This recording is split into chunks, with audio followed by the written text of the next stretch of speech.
Good afternoon student.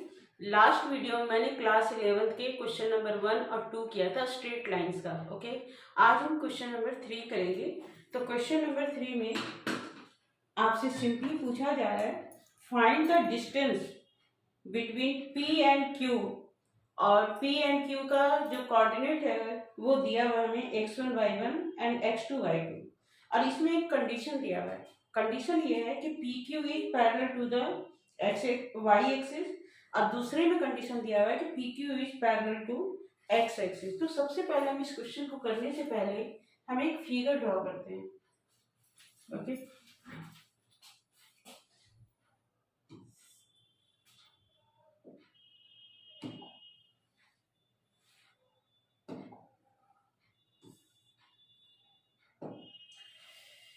Question number 3 देखो, इसमें P Q है, पी का कोऑर्डिनेट x1 y1 है, अब पी क्यू का कोऑर्डिनेट x2 y2 है। ओके, अब इसमें एक कंडीशन दिया हुआ है, जैसे आपको पता है कि ये क्या है, हमारी x एक्सिस है और ये y एक्सिस है। ठीक है, ये जिस पॉइंट पे इंटरसेक्ट कर रहा है ये ओरिजिन है। अब मान लो पहले कंडीशन में ये कह रहा है कि P Q is parallel to Y axis. ठीक है, अब देखो ये हमारी वाई एक्सिस है, तो यहां से मैंने एक लाइन ड्रॉ की, ये P है और ये Q है।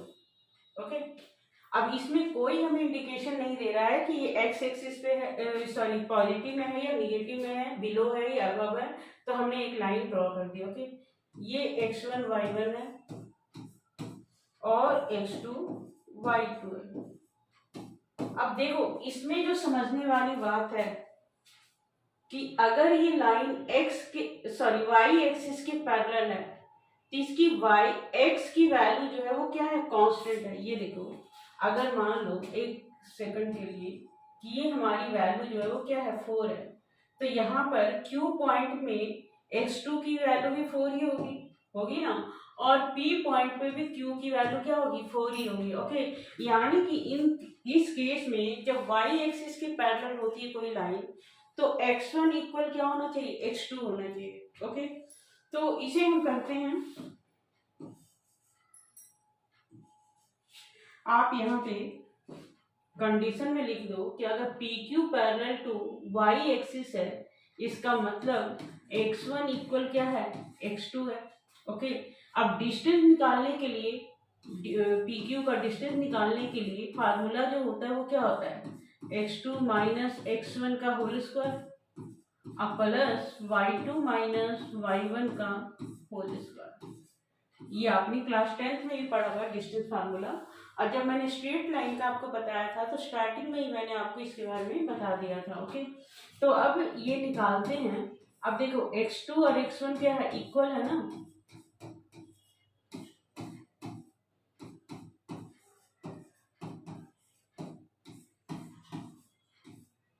तो ये पूरी वैल्यू तो 0 हो जाएगी।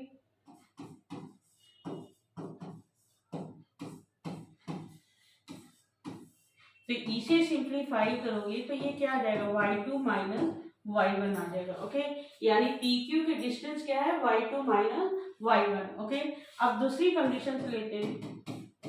दूसरी कंडीशन में क्या कह रहा है, PQ is parallel to x axis.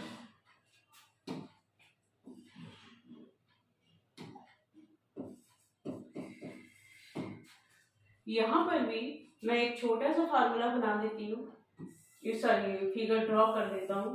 अब देखो ये x एक्सिस है ना, और ये y एक्सिस है और ये ओरिजिन है। अब x एक्सिस के पैरेलल अगर मैं लाइन ड्रॉ करती हूँ, यहां भी ड्रॉ हो सकती है, यहां भी ड्रॉ हो सकती है। ओके, कहीं पे भी हो, मान लो ये P है और ये Q है, तो ये क्या होगा, x1 y1 और ये है x2 y2। अब इन दैट केस आप देखो कि जो भी हम कहीं पर भी हम ये पॉइंट लेते हैं, मान लो यहाँ पे यहाँ पे कहीं पे भी पॉइंट लेते हैं, ठीक है। तो जो हमारी y की वैल्यू है वो क्या है, कांस्टेंट है, ठीक है।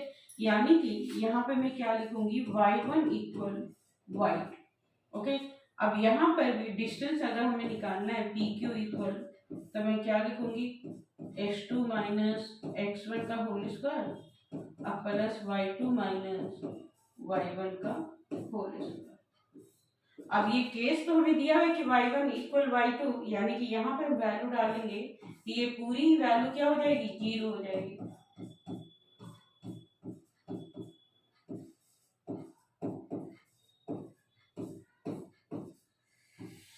तो ये क्या आ गया, 0 आ जाएगा, ओके।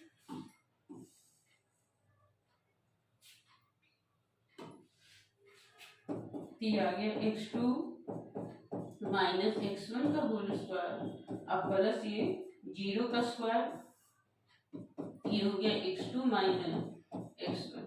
ये डिस्टेंस जो है वो क्या आ जाएगा, x2 माइनस x1। तो इस तरह से जब भी आपको किसी एक्सिस के पैरेलल दिया हुआ है तो हमें ये देखना है कि इसमें कौन सा वैल्यू हमारी 0 हो जाएगी, क्योंकि वो दोनों ही वैल्यू क्या है, एक दूसरे के इक्वल हो रही है, ओके। अब हम क्वेश्चन नंबर 4 करते हैं। क्वेश्चन नंबर 4, क्वेश्चन नंबर 4,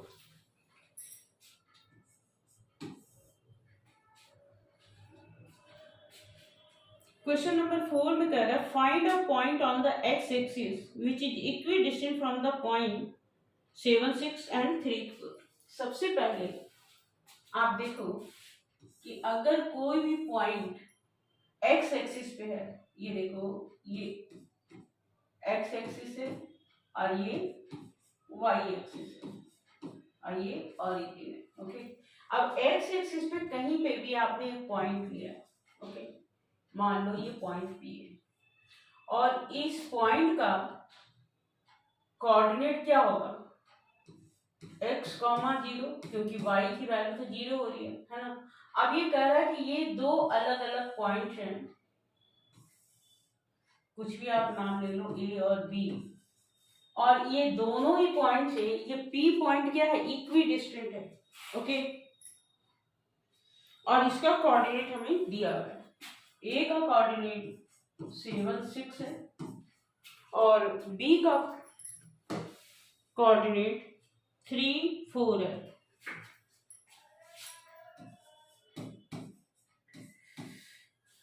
ये इसका फिगर है, ओके। हमें क्या करना है, x की वैल्यू फाइंड करना है, ओके। तो देखो अकॉर्डिंग टू क्वेश्चन हमें दिया हुआ है कि PA इक्वल PB है ना। तो ये प्रोसेस टू क्या होगा कि PA square equal PB square भी हो सकता है ना। अब बस हम इसकी वैल्यू डाल देते हैं। PA अगर हमें निकालना है तो मैं क्या लिखूंगी, x माइनस 7 का होल स्क्वायर अब प्लस 6 माइनस 0 का होल स्क्वायर, और इसी तरह से PB स्क्वायर निकालेंगे तो x माइनस 3 का होल स्क्वायर अब प्लस 4 माइनस 0 का होल स्क्वायर, ओके। अब इक्वी डिस्टेंस है तो इन दोनों को हमने इक्वल लिख दिया। अब यहाँ पे देखो आइडेंटिटी लगाओगे, a minus B whole square, तो X square minus 14x plus 49 और 6 माइनस 0 तो 6 होता है ना, 6 का स्क्वायर हो जाएगा 36। इधर भी देखो x square minus 6x plus 9 और 4 माइनस 0 4 और 4 का स्क्वायर 16। अब देखो एक्स स्क्वायर और ये एक्स स्क्वायर कैंसिल हो जाएगा, ओके। तो माइनस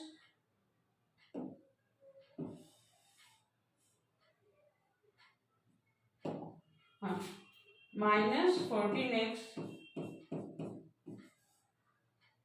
ये 85 और इधर देखो माइनस 6x प्लस 25। आपको पता है ऐसे क्वेश्चन जब भी होते हैं तो हम क्या करते हैं, वेरिएबल वाले टर्म को एक तरफ लिखेंगे, यानी कि 14x plus 6x equal 25 minus 85, okay. तो क्या मिल जाएगा हमें, 14 में से 6 जाएगा तो 8x और ये माइनस 60, ठीक है, माइनस से माइनस कैंसिल, x की वैल्यू होगी 60 डिवाइडेड बाई 8, 4 2 या 8 और 4 से क्या है 15, ये 15/2। तो x की वैल्यू जो है वो क्या है 15/2 है।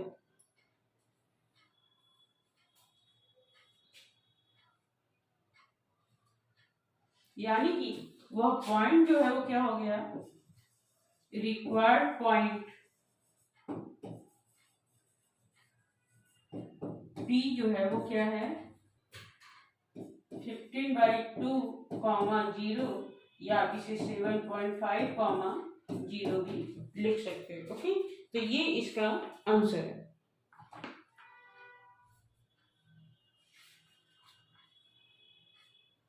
यस, ये राइट आंसर है। ओके, तो क्वेश्चन नंबर 4 हो गया। अब इसमें कह रहा है क्वेश्चन नंबर 5 में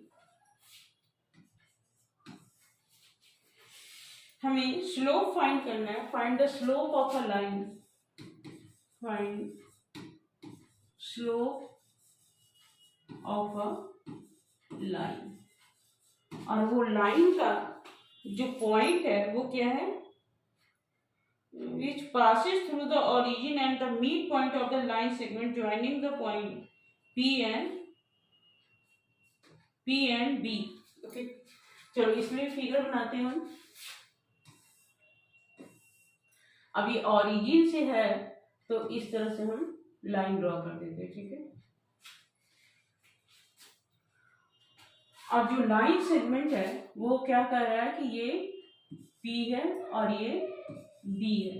ओके,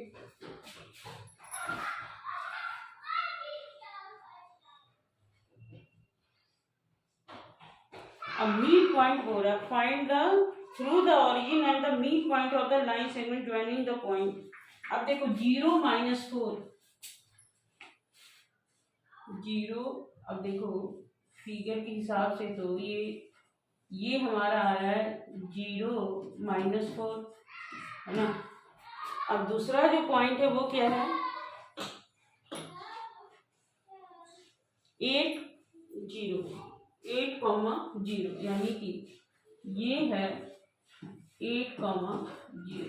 ओके, इसे मैं इरेज कर देती हूँ क्योंकि इसकी हमें जरूरत नहीं है।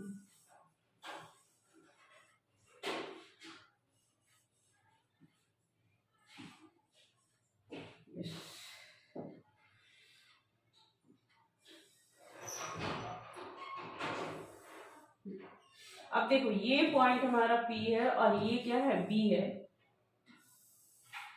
और यहाँ ऑरिजिन से इसके मीड पॉइंट पे लाइन आ रही है, यानी कि इसका जो होगा वो क्या होगा 0 0। ओके, और इसका मीड पॉइंट, अब देखो PB का मीड पॉइंट है, मीड पॉइंट ऑफ PB, इसके लिए x इक्वल क्या होगा x1 + x2, यानी कि 0 + 8/2, तो 8/2 4 हो गया। और इसी तरह से y निकालेंगे तो हम क्या करेंगे -4 + 0/2, तो -4/2, ये आ गया -2। ओके, तो जो हमारा ये पॉइंट है इसका कोऑर्डिनेट जो है वो क्या आ गया 4, -2। ओके, और हमें जो चाहिए इसमें क्या चाहिए स्लोप चाहिए, ठीक है। स्लोप का मतलब क्या है,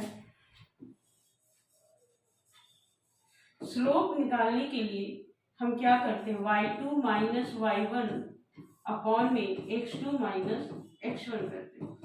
ओके, अब देखो ये जो है चल कहां से रहा है, ऑरिजिन से चलते हुए इसके मीड पॉइंट पे आ रहा है। ओके, यानी कि ये x1 y1 है, ये x2 y2 है। ओके, तो y2 क्या हो गया -2 - 0, और फिर x2 क्या होगा 4 - 0, तो ये हो गया -2/4 -1/2। ये इसका आंसर, ये क्वेश्चन नंबर 5 का आंसर है। देखो फिर से समझा देती हूँ इसमें क्या कह रहा था कि ओरिजिन से जो पीबी एक लाइन सेगमेंट है उसके मिड पॉइंट पे एक लाइन आ रही है और उसी लाइन का हमें स्लोप लेना है। ओके, जैसे कि ये ओ हो गया, सॉरी ये अगर ओ पॉइंट है,